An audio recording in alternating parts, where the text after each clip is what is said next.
जय हिंद दोस्तों, स्वागत है आपका मेरे चैनल में। आज हम देखेंगे कक्षा 9वीं के वार्षिक परीक्षा के लिए जितने भी इंपॉर्टेंट क्वेश्चन हैं चैप्टर वाइज उसको हम देखेंगे और उसको सॉल्व करके भी दिखलाएंगे ब्लैक बोर्ड में। तो हमारे साथ चैनल पे जुड़े रहिए। हम जितने भी वार्षिक परीक्षा में CGBSE की जितने भी वार्षिक परीक्षा में इंपॉर्टेंट क्वेश्चन जो आ सकते हैं उसको हम आपको बताएंगे और सॉल्व करके भी दिखाएंगे। अगर हम हमारे साथ जुड़े रहेंगे तो आपका वार्षिक परीक्षा में बेटर से बेटर नंबर आ सकते हैं। तो देखते हैं क्या, ठीक है। तो आइए देखिए, अपन सॉल्व करते हैं वार्षिक परीक्षा के जितने भी इंपॉर्टेंट क्वेश्चन हैं। देखिए प्रश्न 5.2 का फर्स्ट क्वेश्चन। तो सबसे पहले तुम लोग को ये मालूम होना चाहिए कि त्रिभुज का क्षेत्रफल क्या होता है, 1/2 आधार की ऊंचाई। ठीक है, अब हमको क्वेश्चन में क्या दिया पढ़ लो पहले। एक त्रिभुज का क्षेत्रफल 36 वर्ग मीटर है, क्षेत्रफल दे दिया है और उसके आधार की माप 12 मीटर है। आधार दे दिया है और क्या दिया है, क्या बोला है, जब उसकी ऊंचाई याद कीजिए। तो हमको क्या याद करना है, ऊंचाई। तो सबसे पहले कभी भी सॉल्व करते हो क्वेश्चन दिया है तो क्वेश्चन में गिवन है उसको लिखना है। ठीक है, तो दिया क्या क्या चीज है, दिया है क्या दिया है, त्रिभुज का क्षेत्रफल, त्रिभुज का क्षेत्रफल कितना दिया है, 36 वर्ग मीटर। ठीक है, चलिए और क्या दिया है, आधार की माप, आधार की माप कितना है, 12 मीटर, 12 मीटर। ठीक है, अब बताओ त्रिभुज का क्षेत्रफल क्या होता है, 1/2 आधार की ऊंचाई। त्रिभुज का क्षेत्रफल, ठीक है। तो देखो हमको पहले से त्रिभुज का क्षेत्रफल दे दिया 36 वर्ग मीटर। मैं बोला हूं अगर पहले से कोई चीज दिया रहता है तो त्रिभुज के क्षेत्रफल के बराबर में इसको लिखोगे। ठीक है, और सूत्र को कहां लिखोगे, नीचे। तो ये क्या होता है, 1/2। ठीक है, आधार गुणित ऊंचाई। सर गुणित नहीं करें, ठीक है, करो नहीं करो फिर भी चल जाएगा। ठीक है, कितना है, 36। ठीक है, अब मान लो आधार दिया नहीं, आधार क्या है, 12। 1/2 गुणित है ना 12 में ऊंचाई आपको नहीं दिया है ना, तो इसको याद करना है तुमको। इधर क्या है, 36। ठीक है, ये क्या हो जाएगा, कटेगा यहां से, यस सर, 2 से 12। तो आया क्या, 6 गुणित ऊंचाई। ठीक है, इधर क्या है, 36। अब 6 कहां जाएगा, नीचे। ठीक है, 6 आ जाएगा तुम्हारा ऊंचाई बराबर 36/6 कटेगा, ऊंचाई बराबर 6 मीटर। ठीक है, तो ऊंचाई क्या है आपका, 6 मीटर। आया समझ में, यस सर, 6 मीटर। तो फार्मूला याद रहना चाहिए, बाकी बन जाएगा। ओके, ठीक है। देखिए प्रश्नावली 7.1 7.1 दूसरा क्वेश्चन। कक्षा 10वीं में 60% लड़कियां हैं, कितना प्रतिशत, 60%, और उनकी संख्या कितना है, 18। तो कक्षा में लड़के व लड़कियों की संख्या में अनुपात क्या होगा, कक्षा में कुल कितने छात्र छात्राएं हैं। ठीक है, तो लड़के और लड़कियों में अनुपात क्या होगा बोला है, तो इसके लिए तुमको लड़कों की संख्या भी मालूम रहना चाहिए, है नहीं। इसमें दिया है 60% क्या दिया है, लड़की दिया, तो 40% क्या होंगे, लड़के होंगे नहीं। 100% मानते हैं किसी भी चीज को, 40% क्या होंगे, लड़के। ठीक है, चलिए देखिए। तो सबसे पहले हमको क्या निकालना पड़ेगा, लड़कों की संख्या, लड़कों की संख्या। तो यहाँ पे दिया है लड़कियों की संख्या 60%। प्रश्नावली कौन सा है, 7.1 क्वेश्चन नंबर 2 है ना। कक्षा पहले दिया उसको लिखो, कक्षा में लड़कियों की संख्या कितना है, कितना परसेंट, 60%। ओके, ठीक है, और लड़कियों की संख्या क्या है उसमें दिया नहीं, 18। ठीक है, हमको क्या निकालना है, लड़कों और लड़कियों की संख्या में अनुपात। तो इससे पहले हमको लड़कों की संख्या निकालनी। ठीक है, दिया है उसे, तो अभी देख लो, हम मान लेते हैं कि कुल टोटल क्लास में कितना है, x स्टूडेंट, कितने स्टूडेंट, x। तो माना कक्षा में क्या है, कक्षा में कुल x विद्यार्थी या छात्राएं है, ठीक है, ठीक है। तब x का 60% कितना है, 18। x का 60% लड़की नहीं, x का 60% क्या है, लड़की है, लड़कियों की संख्या 18 है। तो इसको कैसे लिखते हैं, तब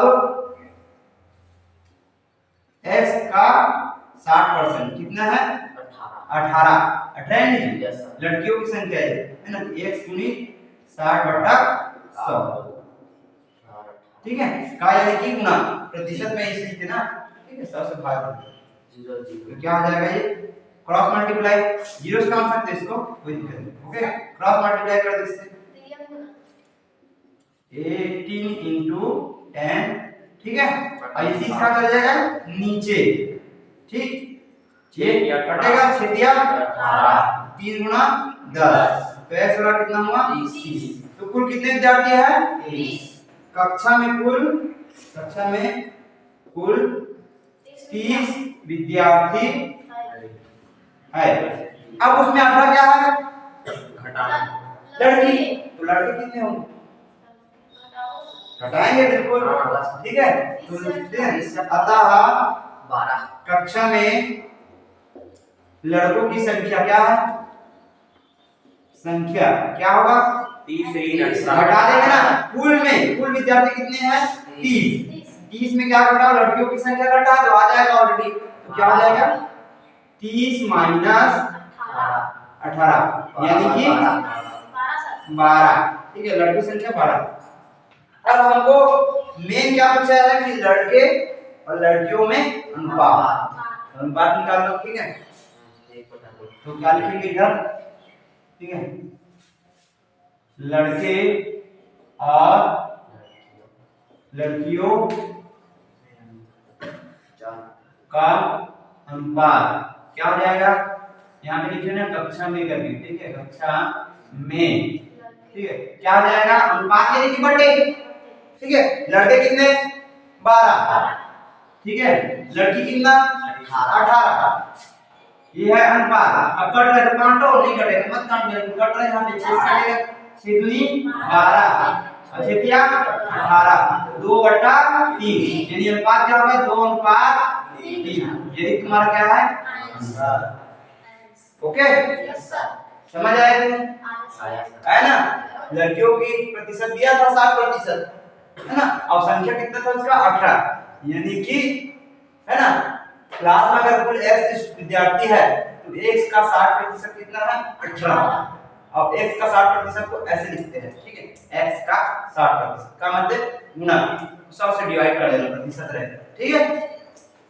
क्या लिखा है क्वेश्चन पढ़िए, 9वां क्वेश्चन, 7.1 का 9वां क्वेश्चन। हाँ, सरिता ने क्या लिखा है, सरिता ने कूलर 15% कर सहित 5,750 रुपए में खरीदा, कर के जुड़ने से पहले कूलर का मूल्य क्या होगा, ऐसा बोला नहीं, यानी कि जो 5,750 रुपए में खरीदा वो टैक्स लगने के बाद का मूल्य है, ठीक है, कितना प्रतिशत टैक्स लगा, 15% कर जो लगा उसी को टैक्स, वो लगने के बाद का मूल्य है, ठीक है। तुमने कोई के मान कर कपड़ा लिया 500 में, है ना, आना जाना खर्च उसमें 50 रुपए जोड़ दिया, लिया था 500 में, आना जाना खर्च 50 रुपए, तो उसको कितने में बेचोगे, 550, उसमें टैक्स जुड़ गया नहीं, लेकिन उसका ओरिजिनल प्राइस क्या है, 500।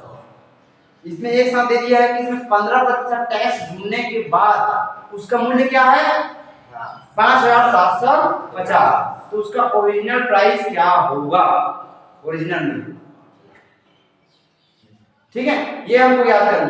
कभी भी ऐसा क्वेश्चन दिया रहेगा यानी कि किसी में टैक्स जुड़ा है या टैक्स घटा है, ठीक है, डिस्काउंट दिया है, तो ऐसे वाले के लिए एक ही सूत्र है, एक ही सूत्र से पूरा क्वेश्चन हल हो जाएगा। देखिए कौन सा क्वेश्चन है, 9वां, ठीक है।